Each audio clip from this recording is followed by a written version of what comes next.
నాకు రాజకీయాలు సరదా కాదు, నాకు బాధ్యత. నేను ఇంటర్మీడియట్తో ఆపేశాను అంటాను, కానీ జ్ఞానాన్ని సంపాదించడం నేను ఎప్పుడు ఆపలేను. ఒక పొలిటికల్ పార్టీకి జ్ఞానం చాలా అవసరం. నువ్వు ఎందుకున్నావు ఈ పోరాటంలో, ఎందుకు ఈ పని చేస్తున్నావు?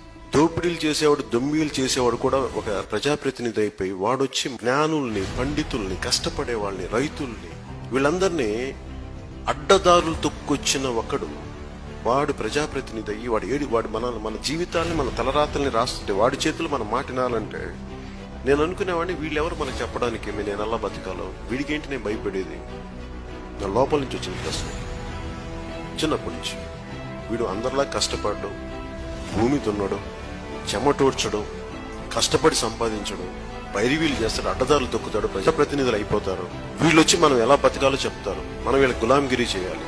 ఇలాంటి ఆవేదన, కోపం చాలా దశాబ్దాలుగా ఉండి ఉండి ఒక వరి పైరులోని ఒక గింజను నాటితే అది కొన్ని వందల కంకులు ఇస్తుంది. ఒక మనిషి ఏమి ఇవ్వడు, ఎంతసేపు తీసేసుకోవడం, చెట్ల నుంచి కాయలు తీసుకుంటాడు, పంట నుంచి ఇవి తీసుకుంటాడు, ఏమి ఇవ్వడు.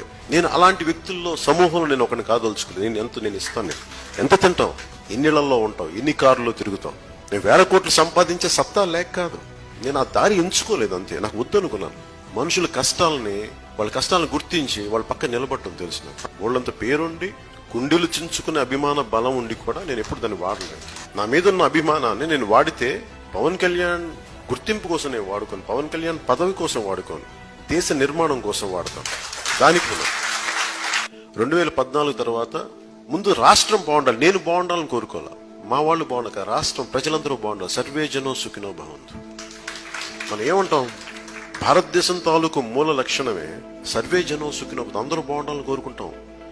కొద్దిమంది హిందువులే బాగుండాలి, కొద్దిమంది క్రిస్టియన్సే బాగుండాలి, ఇంకొంతమంది అట్లా కాదు, అందరూ బాగుండాలి. అన్ని మతాలు, అన్ని కులాలు, సకల సమస్త ప్రాణకోటి అందరూ బాగుండాలి.